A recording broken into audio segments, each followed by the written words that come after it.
जिसने दान दिया है और जिसने लिया है उसको दक्षिणा देते हैं दान के बाद। दक्षिणा इसलिए कि तुमने मेरे दान को स्वीकार किया, मुझे अनुग्रहित किया, मेरे ऊपर बड़ी कृपा की, इसके लिए तुम्हारा धन्यवाद। जही विधि रखिए राम तही विधि रही हो। हम परमात्मा की इस उक्ति पर, इस पर भरोसा करते हैं। भगवान आप किस गलत फहमी में हो? मैं तो दीपक बुझाने वाला हूँ, दीपक जलाने वाला तो आज आए नहीं। वो है आपकी प्रसन्नता का हकदार, वो है आपके वरदान का हकदार, मैं नहीं। ईसा वाशे इदम सर्वम यत् किंचित जगत्याम जगत तेन तख्तेन भुंजी था माँ गृदह कशिष्ट। जिंदगी रोज तुम्हारे दरवाजे पर उपहार लाती है। ध्यान से सुनना, ध्यान से समझना। हम समझ नहीं पाते, हम मुंह मोड़ के बैठ जाते हैं, हम स्वीकार नहीं करते। हम खुद घड़ते हैं, हम खुद फोड़ते हैं। हमारे ही प्रश्न है, हमारे ही उत्तर है, हमारे ही उत्तर है, हमारे ही प्रश्न है। हम खुद ही उलझते हैं, हम खुद ही सुलझते हैं। दूसरे का, किसी का कोई रोल नहीं है। राह में चलते हुए व्यक्ति कोई जा रहा है, उसको मालूम नहीं, हम उलझ गए। जीवन और पलायन ये विरोधाभासी शब्द है।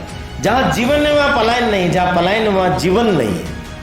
मैं अपराधी हूं आपका, मैं आपको मारने के लिए आया था ब्रह्म ऋषि, मैं इसके लिए कदापि योग्य नहीं हूं। सर्वे भवन्तु सुखिनः सर्वे सन्तु निरामया सर्वे भद्राणि पश्यन्तु मां कश्चित् दुःखभाग्।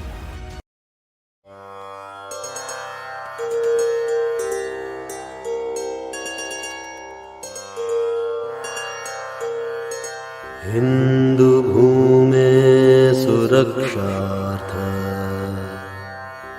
केशवेन विनिर्मितम्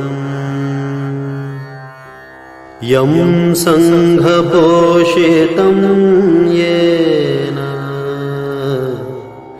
गुरुं तं प्रणमाम्यहम्।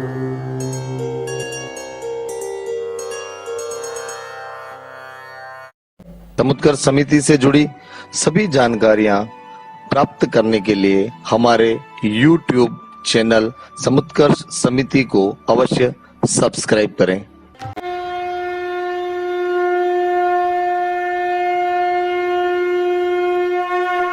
आज हमारे बीच में हमारे जो मुख्य उद्बोधनकर्ता हैं, हमारे प्रेरक, हमारे पथ प्रदर्शक, वर्ष 1986 से जो अपना जीवन राष्ट्र निर्माण और राष्ट्र सेवा के लिए समर्पित कर चुके हैं, ऐसे संघ के प्रचारक माननीय ओमजी भाई साहब, आप एक प्रखर लेखक विचारक हैं। आप द्वारा कई पुस्तकें लिखी गई हैं, जिनमें मेवाड़ गौरव गाथा, जन जन के महावीर, पन्नादाय, बाबा रामदेव जैसी 25 पुस्तकों का आपने लेखन किया है, और जो आज हमारे बीच में हमारे ज्ञानवर्धन के लिए आज प्रकाशित होकर हमारे बीच में है। मैं आज के इस पुनीत अवसर पर मान्यवर भाई साहब से निवेदन करूंगी कि हमें प्रबोधन प्रदान करें। आदरणीय ओमजी भाई साहब। नमस्कार। समुत्कर्ष व्याख्यान श्रृंखला में आप सभी का हार्दिक स्वागत है। पिछली बार हमने 16वां अध्याय देव असुर संपदा विभाग योग, इस पर कुछ चर्चा की थी। आज 17वां अध्याय श्रद्धा त्रय विभाग योग, वही भगवान का फोकस है त्रिपुटी पर। हमारे यहाँ 3 का अधिक महत्व है। सांख्य में भी 3 का महत्व, ब्रह्मा विष्णु महेश 3, अ उ म सत चित आनंद, 3 का बहुत महत्व है। इसलिए भगवान ने त्रिगुण विधा से अर्जुन को जगाने की चेष्टा की, समझाने की चेष्टा की। हमने गुणत्रय विभाग उस पर चर्चा की थी। वही है, उसी का ही विस्तार है। गुणत्रय विभाग में जैसे राजसी, तामसी और सात्विक 3 गुण हैं। इन 3 गुणों से जुड़ी हुई श्रद्धा भी 3 प्रकार की है। राजसी श्रद्धा, तामसी श्रद्धा और सात्विक की श्रद्धा।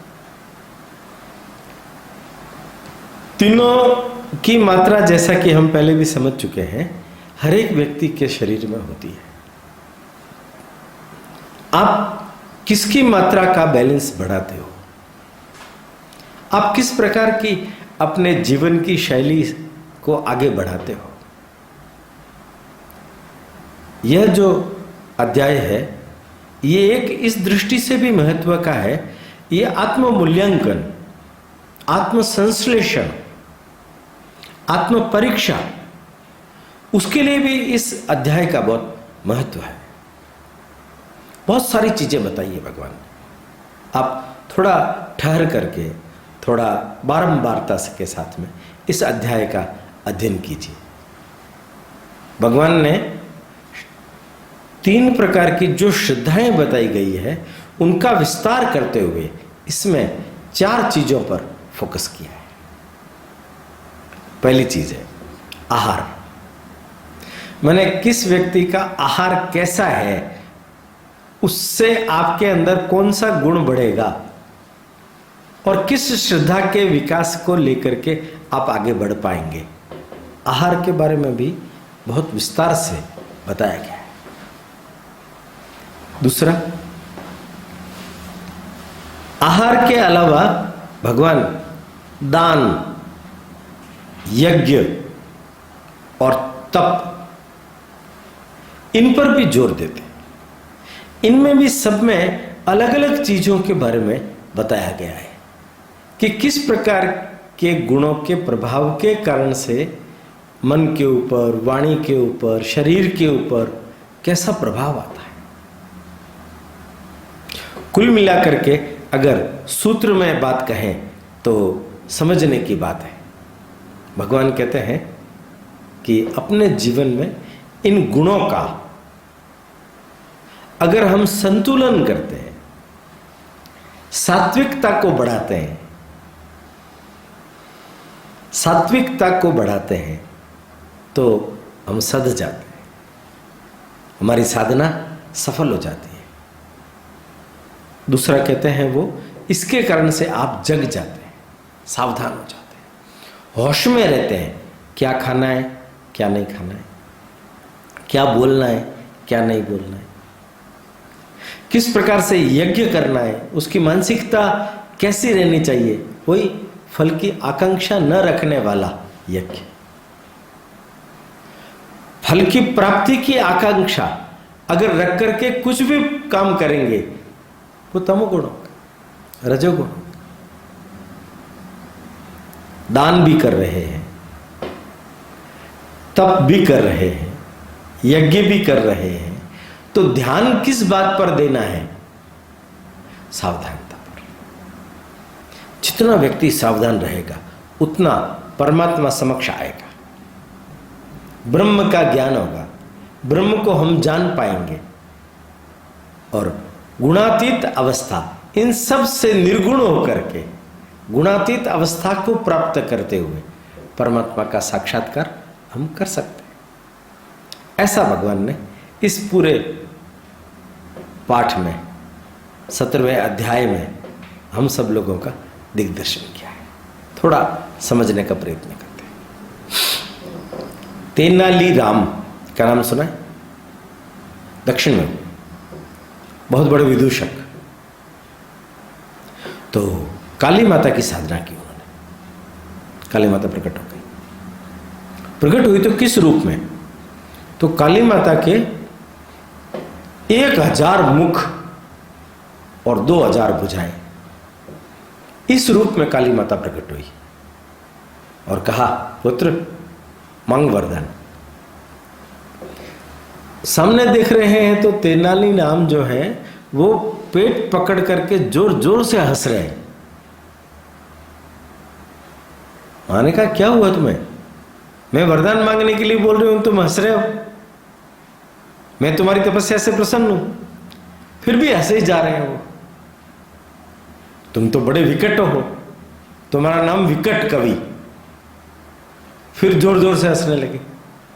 उसने कहा ये तो अच्छा ही हुआ कि आपने मेरा नाम विकट कवि रखा है, उल्टा सीधा एक समान, विकट कवि विकट कवि।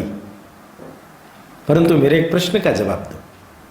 जवाब ये है, प्रश्न ये है कि हमारे को तो जुकाम हो जाता है तो नाक को पहुंचते पहुंचते हालत खराब हो जाती है। आपके तो 1000 मुख 1000 नाकों में जुकाम होगा, आप कैसे पहुंचते होंगे? यही सोच सोच के मेरे को हंसी आ रही है। यहां समझिए आप, ये कथानक केवल एक संकेत है। परमात्मा सामने है और हम जगह भी नहीं। हम पूछ क्या रहे हैं? हमारी जिज्ञासा क्या है? हमारा भाव क्या है? हमारे गुणों में से किसकी मात्रा का आधिक्य है? गुण बढ़ते रहते हैं, भाव बढ़ते रहते हैं, श्रद्धा बढ़ती रहती है। सत्वगुण, तमोगुण, रजोगुण, कभी ज्यादा कभी कम, कभी कम कभी ज्यादा, ये सब अलग अलग मात्राएं होती रहती है। उसके कारण से अपने मन के ऊपर भी उस प्रकार का प्रभाव होता है, अपने व्यवहार पर भी उस प्रकार का प्रभाव होता है। ये सब संकेत है, समझना है अपने को। अकबर बीरबल का एक किस्सा है। उस जमाने में एक आदमी यात्रा पर गया, अकेला ही था, उसके पास खूब सारी धन संपत्ति थी। पड़ोसी को देके चला गया, ध्यान से रखना मैं वापस आऊंगा तब ले लूंगा। पड़ोसी के मन में खोट आ गया, वो चला गया, यात्रा पर आया नहीं बहुत दिनों तक। उसने हड़प लिया, काम में ले लिया। अब वो आया, उसने कहा मेरा धन दीजिए। उसने कहा तुमने मुझे दिया कब था? दिया ही नहीं तुमने तो मुझे। मुकर गया वो, गवाह भी नहीं थे उसके पास कोई।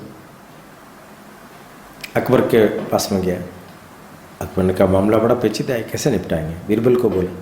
बीरबल का निपटा देंगे, बुलाओ आप उसको, दूसरे आदमी को।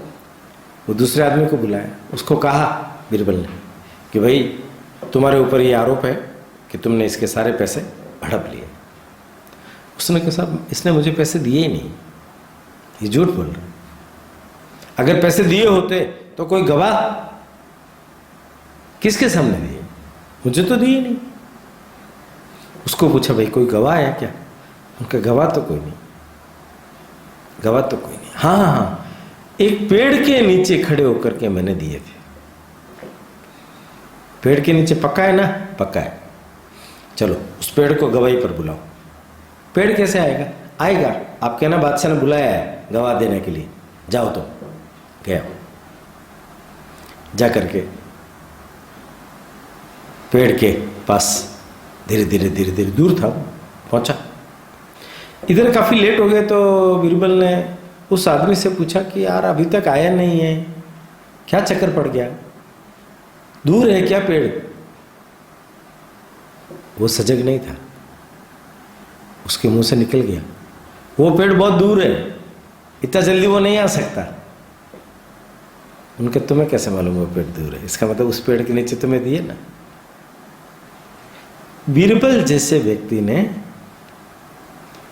केवल पेड़ के संकेत से उसकी जड़ खोद ली, उसको पकड़ ली। ये संकेत है। भगवान इस पूरे अध्याय के अंदर अनेक प्रकार के संकेत करते हैं। मैं निश्चित रूप से आप लोगों को कहता हूं, आप इस पाठ का अक्सर सह एक बार अध्ययन कीजिए और फिर उसकी जगह अपने आप को रख करके देखिए, आपको पता चले आप कहां। हमारे लिए गंतव्य क्या है, हमारा मंतव्य क्या है, हमें किस दिशा में आगे बढ़ना है। और अगर हमें वास्तव में परमात्मा के दर्शन करने, गुणातीत अवस्था को प्राप्त करना है, तो उसके लिए ये जो मापदंड भगवान ने पेश किए, उस मापदंडों पर हम कितना खरे उतरते हैं। ये सेकंड लास्ट अध्याय है, इसके बाद मोक्ष और संन्यास होगा, 18वां अध्याय। पर मोक्ष और संन्यास की उपलब्धता के लिए हमारा पात्र फिट है क्या, योग्य है क्या? मैंने 3 सूत्र बोले, संतुलन, होश और परमात्मा की, ब्रह्म ज्ञान, परमात्मा का, सच्चिदानंद का ज्ञान। इन तीनों चीजों का जो सार है वो समझने की बात है। दो मित्र थे, एक मित्र आस्तिक, एक नास्तिक। भगवान के मंदिर में जाते शाम के समय। एक व्यक्ति बड़े भक्तिभाव से दिया जलाता, आरती उतारता और वापस आ जाता। दूसरा जैसे वो जाता उस दिए को फूंक मार के बुझा देता। वर्षों का यही क्रम, वर्षों का, कोई नागा नहीं करता, नियमित नियम से इस व्रत का पालन कर रहे हैं दोनों। एक दिन क्या हुआ, भयंकर तूफान आ गया, बाढ़ आ गई, चारों तरफ पानी पानी। ये जो नास्तिक था ये जैसे तैसे करके उस स्थान पर मंदिर में पहुंच गया। उसने जाकर के देखा, आज वो जलाने वाला तो आया ही नहीं, कहां रह गया वो, कैसे नहीं आया वो, बाढ़ के कारण। ओहो, अब मैं क्या करूं, मेरा नियम भंग हो जाएगा। देखिए, बुझाने वाले की लालसा, मेरा नियम भंग हो जाएगा। अपने नियम को बचाने के लिए उसने क्या किया, उसने दीपक लिया, तैयार किया और दीपक को जलाया।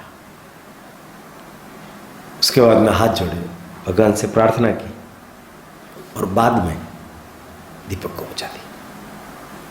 जैसे दीपक बुझाया, कहते हैं कि भगवान प्रकट हो गए। उनका पुत्र, आंखें खोलो, मैं तुम पर प्रसन्न हूं। उनको मुझ पर प्रसन्न? भगवान आप किस गलत फहमी में हो, मैं तो दीपक बुझाने वाला हूं, दीपक जलाने वाला तो आज आए नहीं। वो है आपकी प्रसन्नता का हकदार, वो है आपके वरदान का हकदार, मैं नहीं। मैं तो बुझाने वाला हूं, नास्तिक हूं, भगवान को मानता ही नहीं हूं, फूंक मार के आपका दीपक बुझा देता हूं मैं। आप मुझ पर कहां कृपा कर रहे हैं? उनका देखो, वो तो हमेशा से ही दीपक जलाता था। ध्यान से सुनिए, वो तो हमेशा से ही दीपक जलाता था और तुम हमेशा से ही दीपक बुझाते थे। तुम दोनों के कर्म यांत्रिक थे, किंतु आज तुमने जो दीपक जलाया वो श्रद्धा से भरा हुआ, भाव से भरा हुआ था, निष्ठा से भरा हुआ था, आस्था से भरा हुआ था। मैं उसको देख करके तुम पर प्रसन्न। देखिए, प्रश्न क्या है, भगवान कह रहे हैं कि जीवन में श्रद्धा इतनी मूल्यवान होती है। शास्त्र के प्रति भी श्रद्धा है क्या, अपने संस्कृति के प्रति श्रद्धा है क्या, अपने राष्ट्र के प्रति श्रद्धा है क्या, परमात्मा के प्रति श्रद्धा है क्या? ये सब कुछ सृष्टि मेरे द्वारा निर्मित है, इन बातों में श्रद्धा है क्या? अगर आप श्रद्धा रखते हैं, श्रद्धावान लभते ज्ञानम, तो ज्ञान को प्राप्त हो जाएंगे, अज्ञान दूर हो जाएगा, आप ब्रह्म के साक्षात्कारी हो जाएंगे, आप ब्रह्म के साक्षात्कारी हो जाएंगे। इसलिए ये एक बहुत महत्व की चीज है कि श्रद्धा के कारण, और श्रद्धा भी कौन सी, श्रद्धा तीनों है, श्रद्धा तीनों है, तामसी भी है, राजसी भी है और सात्विक है। बिना किसी हिताकांक्षा के, बिना किसी फल की आकांक्षा के यदि हम कर्म करते हैं, अपने कर्तव्य का पालन करते हैं, अपने कर्तव्य का पालन करते हैं, तो हम ईश्वर तक पहुंच सकते हैं। आहार कैसा होना चाहिए, यज्ञ कैसा होना चाहिए, तप कैसा होना चाहिए, और श्रद्धा कैसी होनी चाहिए, इन सब के बारे में यदि बहुत ढंग से विवेचना करते हुए हम आगे बढ़ते हैं तो ईश्वर परमात्मा हमारे सन्निकट होता है। प्रारंभ में हमने एक कथा सुनी थी, महाभारत युद्ध से पहले कृष्ण और अर्जुन की कथा, जिसमें अर्जुन द्वारिका जाकर के कृष्ण को चुनते हैं, परमात्मा को चुनते हैं। दुर्योधन संसार को चुनता है। आप परमात्मा को चुनते हैं कि संसार को चुनते हैं, यह निर्णय आपको पहले करना पड़ेगा, जिसके कारण से आपकी भावधारा क्रांति करेगी। जेहि विधि रखिए राम तेहि विधि रही हो। हम परमात्मा की इस उक्ति पर, इस पर भरोसा करते हैं क्या? या हमारे अपने डिमांड नोटिस होते हैं? आपका अगर डिमांड नोटिस है तो आपका यज्ञ, दान और तप तीनों व्यर्थ है। आप बिना किसी डिमांड नोटिस के, तुम्हारी जो इच्छा हो, मैं तो कर्तव्य भाव से अपना कर्म पूरा कर रहा हूं, विधि निश्चित, विधि सम्मत, शास्त्र सम्मत अपने जीवन को जी रहा हूं। शास्त्रों में, प्राचीन शास्त्रों में राधा नाम नहीं है। ये राधा नाम अभी हाल ही में 500-700 वर्षों में पैदा हुआ है। उसकी अपनी कहानी है। पर उस समय के कालखंड के अंदर कोई न कोई गोपी ऐसी थी जो राधा के अनुपात में जिसका जीवन था। राधा माने क्या? जिस किसी ने भी नाम चुना होगा सोच समझ के चुना। राधा का उल्टा कीजिए, धारा। धारा माने सहज प्रवाह। जिसने सहज प्रवाह में भगवान जैसा रखे उस राह में अपने आप को डाल दिया, वो राधा। और एक दूसरा अर्थ अगर हम करें तो धारा के विपरीत जो चलता है वो राधा है। गंगोत्री की ओर प्रवाह हो गया क्या? भगवान की ओर आपका प्रवाह हो गया क्या? अगर भगवान की ओर आपका प्रवाह होगा, ये क्रांतिकारी घटना। अगर धारा की तरह आप बहते होंगे, स्वीकार भाव पैदा हो जाएगा, समर्पण पैदा हो जाएगा। स्वीकार और समर्पण। कभी कभी हम लोग कहते हैं हम बड़े भाग्यवादी। भाग्यवादी का अर्थ ये नहीं है। भाग्यवादी का अर्थ है कि जिस तरीके से, जिस योजना से, जिस रचना से भगवान हमारे को रखते हैं, हम वैसे रहते हैं कि नहीं। हमारे यहां शास्त्रों में एक शास्त्र का जिक्र है, अष्टावक्र महागीता। जैसे श्री कृष्ण अर्जुन को उपदेश दे रहे हैं, अष्टावक्र जी जनक को उपदेश दे रहे, विदेह जनक, जिन्हें अपनी देह का भान भुला दिया, जिन्होंने परमात्मा मय हो गए, जो एक बहुत बड़ा व्यक्ति, बहुत बड़ा फिगर। और उसी के अनुरूप अष्टावक्र जी ने जो जीवन का सिद्धांत उनके समक्ष प्रकट किया, वो अष्टावक्र महागीता के रूप में आज भी विद्यमान है।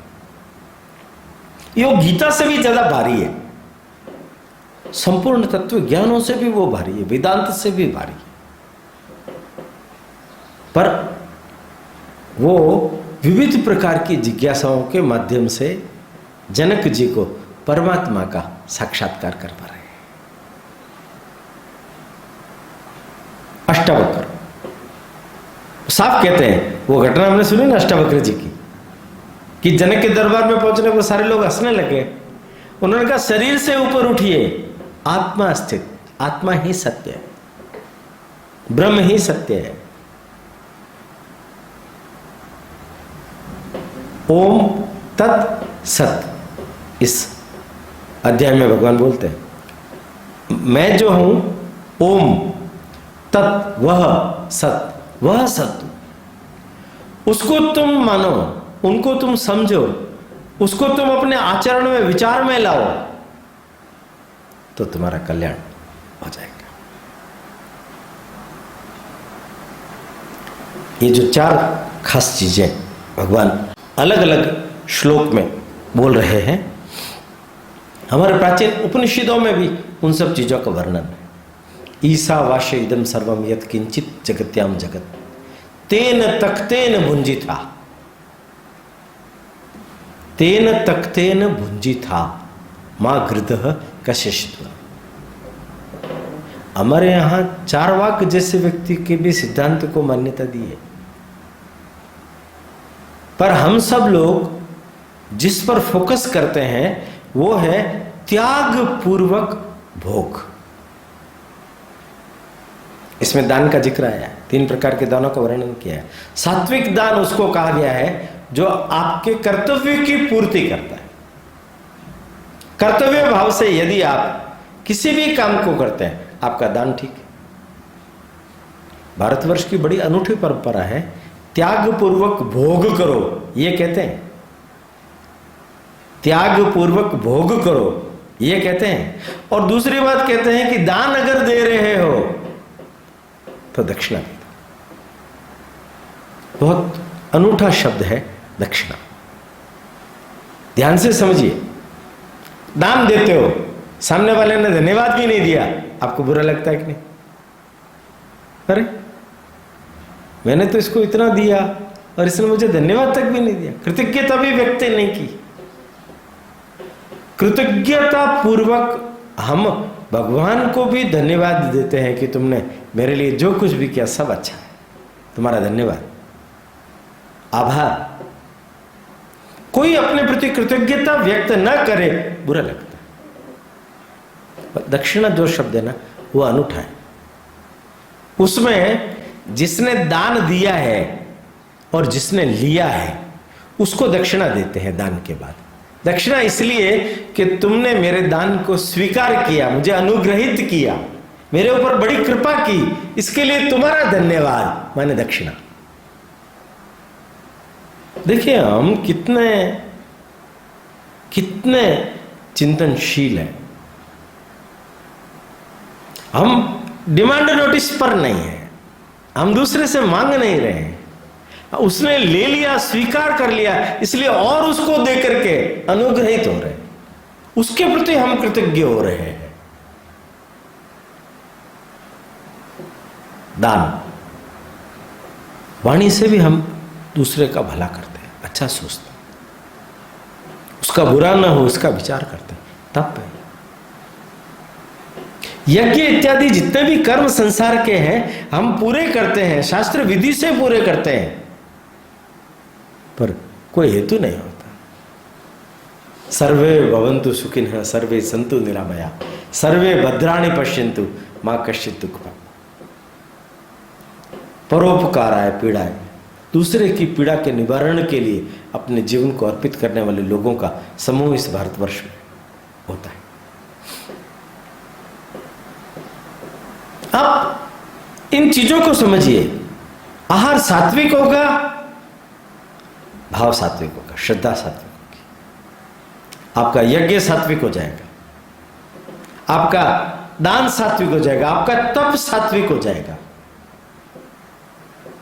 सात्विक सात्विक सात्विक, संतुलन संतुलन संतुलन, आप जग जाओगे, होश में आ जाओगे। और फिर आप जो कुछ भी करोगे वो ब्रह्म होगा, वो उसमें परमात्मा ही दिखाई देंगे, संसार दिखाई नहीं देगा। संसार में रह तो रहे हैं पर परमात्मा के ऊपर अपना चित्त लगा हुआ। महाराष्ट्र में पंढरपुर स्थान है, वहां विठोबा का बहुत बड़ा मंदिर है। देखिए भक्त लोग दुनिया भर के अंदर भगवान के मंदिर बनाते हैं, पर उस मंदिर की कथा बड़ी अनोखी है। एक भक्त था जो भगवान कृष्ण का बड़ा उपासक था, रात दिन कृष्ण की आराधना में लीन रहता था।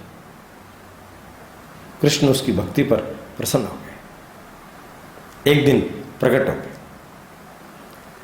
उस समय में वो जो भक्त था पंढरपुर में अपने माता पिता की सेवा कर रहा था, उनको नहला रहा था, धुला रहा था, उनके पैर चाप रहा था, उनको सुला रहा था, भोजन कराया था, ये सब कर्तव्य वो कर रहा था। और अचानक भगवान प्रकट हो गए उसके पीछे। देख, मैं आया हूं, तुम पर प्रसन्न हूं। तुम रात दिन रट लगाते थे ना कृष्ण कृष्ण, ये ले कृष्ण आ गया तुम्हारे लिए। देख, मैं तुम्हें दर्शन दे रहा हूं। उसके कानों में आवाज पड़ी। किसी भी भक्त के लिए कितना बड़ा विलक्षण क्षण होगा कि जिसकी वो भक्ति कर रहा था, जिनके लिए वो तरस रहा था, जिसके लिए उसकी आंखें तरस रही थी, वो भगवान प्रकट हो गए। भगवान जब प्रकट हुए उसके पीछे, उसने भगवान की तरफ देखा भी नहीं। गलत टाइम आ गए तुम। ये बात ठीक है कि मैं तुम्हारे दर्शनों का आकांक्षी हूं, पर तुम्हारा आना ये टाइम सही नहीं। कोई बात नहीं, तुम्हारी मर्जी हो तो रुको, तुम्हारी मर्जी हो तो जाओ। पास में एक ईंट पड़ी थी, ईंट उधर सरका दी। बैठो बा, इस पर बैठ जाओ थोड़ी देर, मैं पहले माता पिता की सेवा कर लूं, उसके बाद तुम्हें देखता हूं कि तुम आए हो। भगवान भी देखिए, भक्त की मर्जी के लिए उस ईंट के ऊपर बैठ गए। वही विग्रह आज पंढरपुर में शोभायमान है। अपने माता पिता की सेवा कर्तव्य पूरा करने के बाद भगवान से भी बढ़कर के उस कर्तव्य को महत्व दिया गया है। वही भगवान, वही भगवत आराधना। इसलिए हमारे यहां जो धर्म है उसका अन्यथा अर्थ कभी भी नहीं करना चाहिए। धर्म का अर्थ ही विधि है, धर्म का अर्थ ही नियम है। मनुष्य मात्र के कल्याण के लिए जितने भी नियम बनाए गए हैं, आचार संहिता बनाई गई है, कर्तव्य संहिता बनाई गई है, वो है धर्म। ये केवल हिंदुओं के ध्यान में रख करके बनाई गई है, किंतु संपूर्ण विश्व भर की मानवता के कल्याण के लिए इसका उपयोग है। इसलिए जो शब्द चल पड़ता है ना, धर्म निरपेक्षता, धर्म से निरपेक्ष रह करके तो पशुवत जीवन जी पाओगे। न तो राजधर्म शोभा देगा, न मनुष्य धर्म शोभा देगा।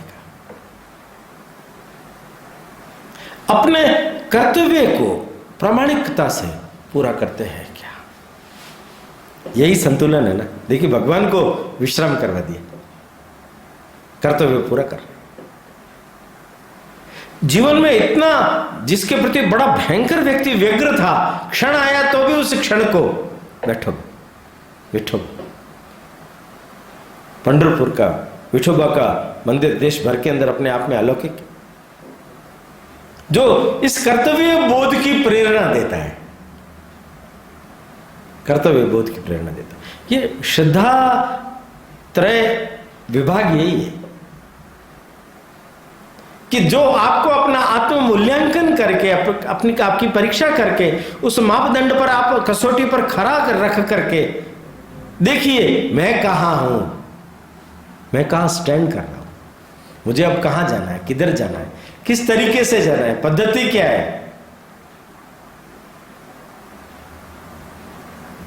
बड़ी पुरानी कहानी आप लोगों ने सुनी होगी, वेताल 25 कहानियां हैं। वेताल राजा विक्रमादित्य का, राजा विक्रमादित्य बहुत वीर थे, बहादुर थे, उनका मित्र था वेताल। 25 कहानियां हैं वेताल 25। पर ये जो वेताल 25 कहानियां हैं, इसके पीछे की पूरी बड़ी कहानी है, उसको हम ठीक ढंग से समझे। क्यों? होश, होश, संतुलन के साथ साथ जीवन में होश चाहिए। कैसा होश चाहिए? ध्यान से सुनिए आप। राजा विक्रमादित्य के राज दरबार के अंदर प्रतिदिन सुबह जब दरबार लगता था तो एक साधु आता था और एक फल देता था, जंगली फल।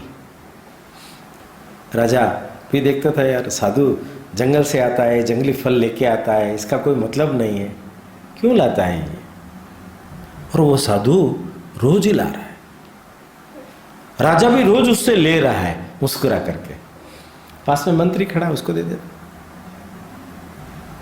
मंत्री भी सोचता है, यार ये जंगल का फल है, क्या करें इसका? पर कभी भी राजा पूछ सकते हैं उस फल का क्या हुआ। राजा लोगों का कोई भरोसा नहीं, कब क्या कौन सी चीज पूछ ले, बताना पड़ेगा। तो तय खाने में डालता जाता, रोज ला रहा है, ले रहा है राजा, न मंत्री को दे रहा है, मंत्री तय खाने में डाल रहा है।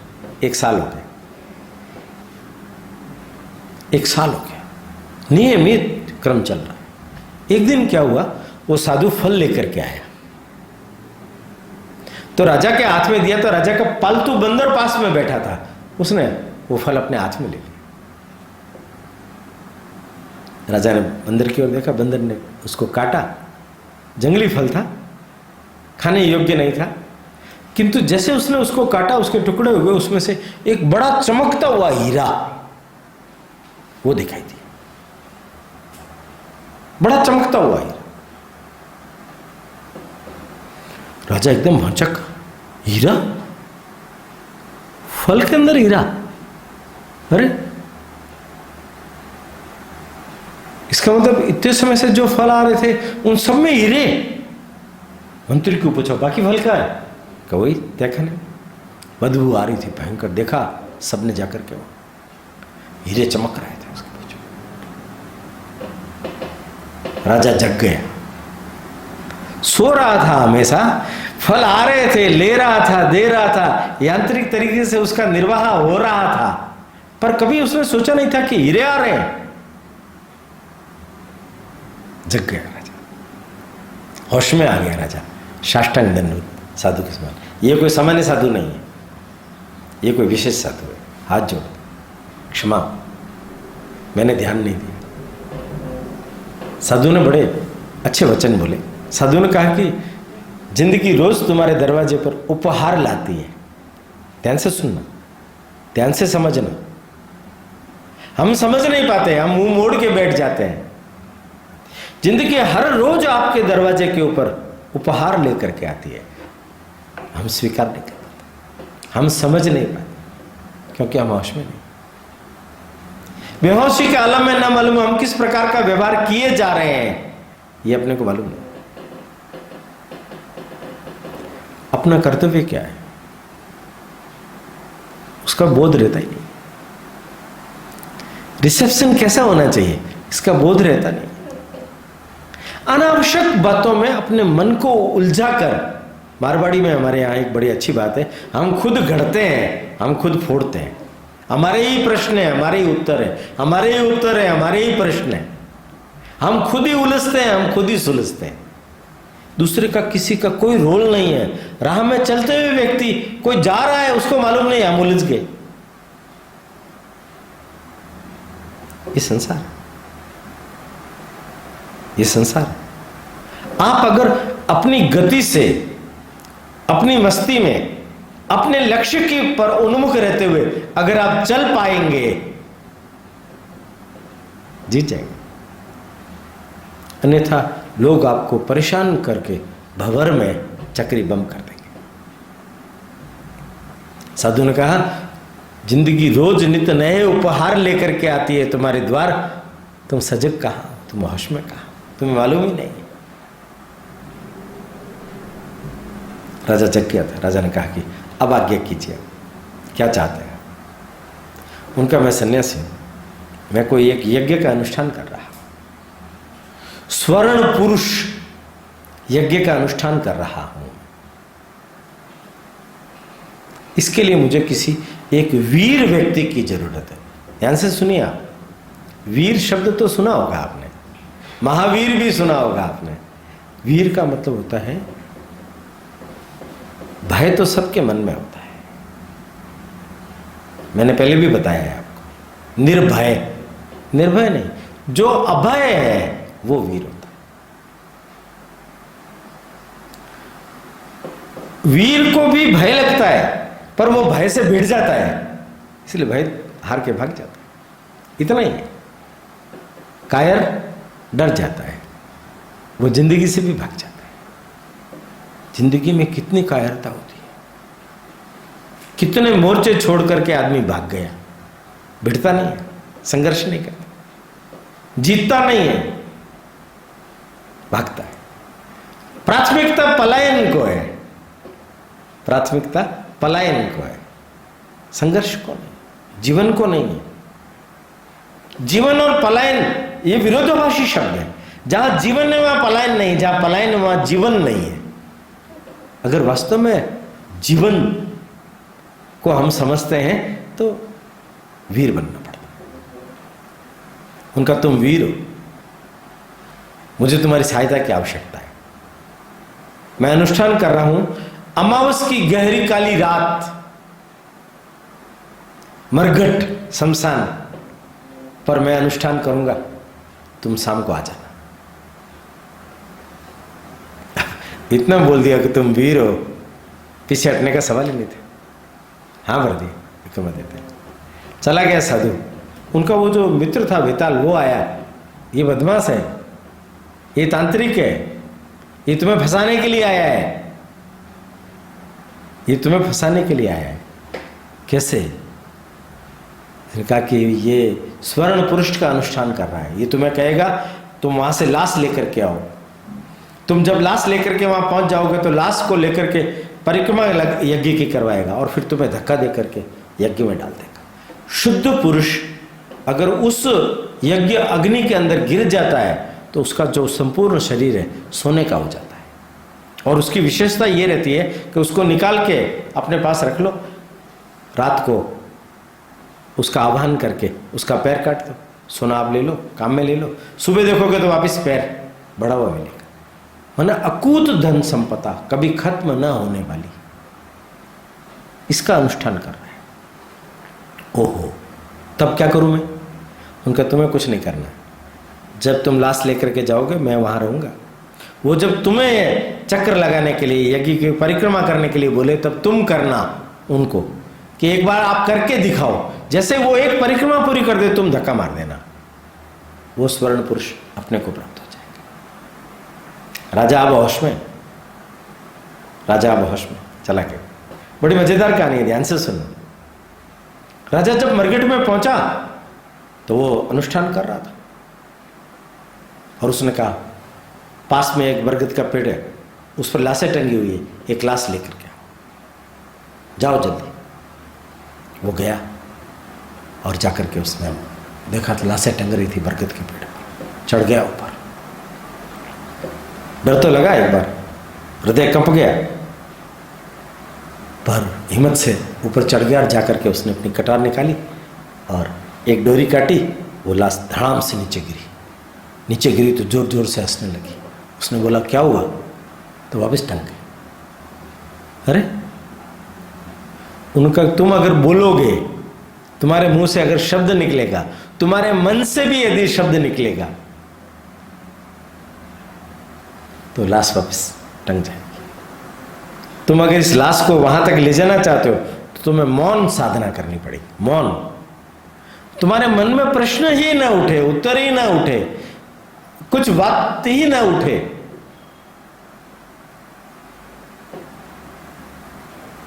अब की बार फिर चल काटा, अब की बार बोला नहीं। वो हंसने लगा, नीचे आया, वो लाश को कंधे पर डाला और चलने लगा। वो लाश बोल रही है, राजन रात गहरी है, दूरी भी है, अंधेरा भी है, समय कटेगा नहीं, तुम वहां तक पहुंचोगे तब तक मैं तुम्हें तुम्हारा रास्ता ठीक करने के लिए एक कहानी सुनाता हूं और उस कहानी का मैं तुम्हें उत्तर पूछूंगा, तुम ठीक से उत्तर देना। अगर तुम्हारे मन में उत्तर आ रहा है तो तुम्हें उत्तर देना पड़ेगा, नहीं तो तुम्हारी गर्दन कट जाएगी। राजा तो बुद्धिमान था, विद्वान था, ज्ञानवान था, तर्कशील था, उसको तो सब बातें जब सुनता था तो आती थी। 25 कहानियां कही उन्होंने, 25 बार राजा ने उत्तर दिए, 25 बार ही वो लाश टंग गई वहां। 25वीं बार राजा ने मन करड़ा करके, एकदम कठोर करके उस लाश को लेकर के आया। उसने उसको वही परिक्रमा करने के लिए कहा और वो उसकी परिक्रमा करने लगा। तब राजा ने उसको कहा एक बार आप परिक्रमा करके दिखा दो। जैसे दिखाई, धक्का मार दिया, वो गिर गया। यज्ञ तो सफल हो गया, पर विक्रमादित्य को खजाना मिल गया अकूत, होश में रहने के कारण, होश में रहने के कारण। कभी 25 कहानियों में से भी कुछ कहानियां सुनाऊंगा, पर आज केवल होश में रहने के लिए, जागृत रहने के लिए विक्रमादित्य की यह कहानी। अंतिम बात, होश में तो आ गए, पर ब्रह्म तत्व को, परमात्मा को, सत चित आनंद को, अ उ म को क्या जान लिया? ये जीवन का अंतिम लक्ष्य। इसको जान, ब्रह्म को जान, परमात्मा को जान, उसके रहस्यों को जानना, उनकी शक्तियों को जानना। जब हम जान लेते हैं तो भी अटकाव आता है, सूक्ष्म अटकाव है। ये जो ब्राह्मण शब्द हमारे यहां प्रचलित हुआ है, वास्तव में हम जान नहीं पाए। ये सामान्य ब्राह्मण मीमांसा नहीं है, सामान्य ब्राह्मण अर्थ नहीं है। ब्राह्मण अर्थ है जिसने ब्रह्म को जान लिया, वो ब्राह्मण है। बहुत तपश्चर्या से पहुंचा हुआ शब्द है। आपने बहुत प्राचीन कहानी सुनी होगी।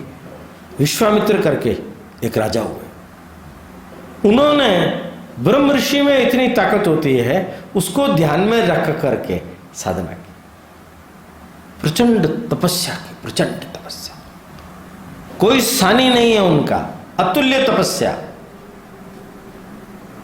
पर उस समय के मापदंड थे वशिष्ठ। वशिष्ठ जो थे वो अगर कह देते ये ब्रह्म ऋषि है, तो ही वो ब्रह्म ऋषि हो पाता था। विश्वामित्र ने इतनी तपस्याएं की, किंतु वशिष्ठ ने नहीं कहा। उनके शिष्य बार बार जाते, कहते थे इतनी प्रचंड तपस्या करने के बाद में भी आप उनको ब्राह्मण नहीं बोलते, ब्रह्म ऋषि नहीं बोलते। उनका नहीं बोलूंगा मैं उनको ब्रह्म ऋषि। अभी उनको और तपने दो, अभी उनको और तपने दो। आकर के उनको कहा कि उन्होंने मना कर दिया, फट से तलवार निकाल ली। क्षत्रिय थे ना, बच गई थी एक अंतिम रेखा अहंकार की, मुझे मना कर दिया, तलवार निकाल ली और कहा आज तो मैं वशिष्ठ को जिंदा नहीं छोड़ूंगा, खत्म कर दूंगा। पहुंच गए वहां जाकर के देखा तो वशिष्ठ, पूर्णिमा की चांदनी रात थी, चंद्रमा खिला हुआ था,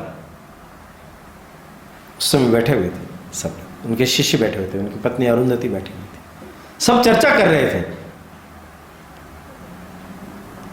उनका आज अरुंधति ने कहा कि चंद्रमा कितना अद्वितीय है, इतना जबरदस्त प्रकाशमान। तो वशिष्ठ के मुंह से निकला विश्वामित्र की तपश्चर्या के समान चमक रहा है ये चंद्रमा और उसकी चांदनी। अरुंधति ने कहा कि जब आप इतना मानते हो तो उनको ब्रह्म ऋषि क्यों नहीं कहते? उनका देखो चंद्रमा को दाग लग रहा है ना, एक अंतिम शेष रेखा उसके मन में है। ब्राह्मण तो हम भी हैं जो ब्राह्मण कुल में पैदा हुए, पर जो क्षत्रिय कुल में पैदा होकर के इतनी प्रचंड तपस्या कर रहा है, मैं चाहता हूं तपस्या के अंदर वो अनुपम हो जाए, निष्कलंक हो जाए। ये चंद्रमा का जो ग्रहण है वो भी उसको शापित न कर पाए। ऐसा निष्कलंक ब्रह्मत्व उसको उपलब्ध हो, इसके लिए उनको तपस्या करनी पड़ेगी। वो महान है, इसके हकदार हैं ब्रह्म ऋषि के, पर फिर भी अभी कोई रेखा, बारीक सी रेखा बच रही है जो उन्हें रोक रही, जो मुझे भी रोक रही। विश्वामित्र ने सुना वशिष्ठ मेरे बारे में क्या बोल रहे हैं, आत्मग्लानि से पीड़ित हो गए। ये महर्षि मेरे बारे में इतनी अच्छी अवधारणा रखता और मैं इनको ही मारने के लिए आया। मैं पापी हूं, मुझसे अपराध हो गया। वो तलवार लेकर के झाड़ियों में छुपे हुए थे, पीछे सुन रहे थे, दौड़ के आगे आ गए। और चरणों में तलवार रख के साष्टांग दंडवत, मुझे क्षमा कीजिए गुरुदेव, मुझे क्षमा कीजिए, मैं अपराधी हूं आपका, मैं आपको मारने के लिए आया था। वशिष्ठ ने दोनों कंधे पकड़े विश्वामित्र के और ऊपर उठाया, उठो ब्रह्म ऋषि, ब्रह्म ऋषि, मैं इसके लिए कदापि योग्य नहीं हूं, मैं आपका खून करने के लिए, आपको मारने के लिए आया था। उनका तुम क्या करने के लिए आए थे यह महत्व की बात नहीं है, तुम जो कर रहे हो वो महत्वपूर्ण है। धुल गए तुम्हारा अहंकार, धुल गई तुम्हारी क्षत्रियता, धुल गया तुम्हारा पाप, तुम निष्कलंक ब्रह्म ऋषि, उठो, सीने से लगा। देखिए आप, बहुत बारीक सी चीज पकड़ करके रख देती है हमारे को, संपूर्ण जीवन हमारा धूमिल हो जाता है, नष्ट हो जाता है। हम होश में ही नहीं रह पाते कि हम क्या सोच रहे हैं, क्या कर रहे हैं, क्यों कर रहे हैं, किस लिए कर रहे हैं। संसार की इस माया का प्रपंच अपने अंतःकरण को मथ देता है, मथ देता है। जब हम धुलते हैं तो पूरा धुल जाता है, तब सुपात्र हो जाते हैं परमात्मा के लिए, अवतीर्ण होने के लिए, उनके आगमन के लिए। हमारा राज्य सिंहासन सात्विक होता है, सात्विक होता है। इसलिए ब्रह्म परमात्मा सच्चिदानंद आनंद ओम अनाहत नाद अपने अंतःकरण के अंदर जब पैदा होने लग जाता है, जीवन, संसार का प्रभाव फिर हमारे ऊपर नहीं रहता, फिर जीवन जीवन हो जाता है। बहुत ही महत्वपूर्ण बात पर भगवान ने बहुत ज्यादा फोकस किया। ये स्वमूल्यांकन का, आत्म संश्लेषण का, विश्लेषण नहीं बोल रहा हूं, आत्म संश्लेषण का अध्याय है। इसको ढंग से समझिए, ढंग से पढ़िए, ढंग से बर्ताव कीजिए, ढंग से मूल्यांकन कीजिए, अपने लिए बहुत उपयोगी है, कीमती। 17वां अध्याय आज हम पूरा करते हैं।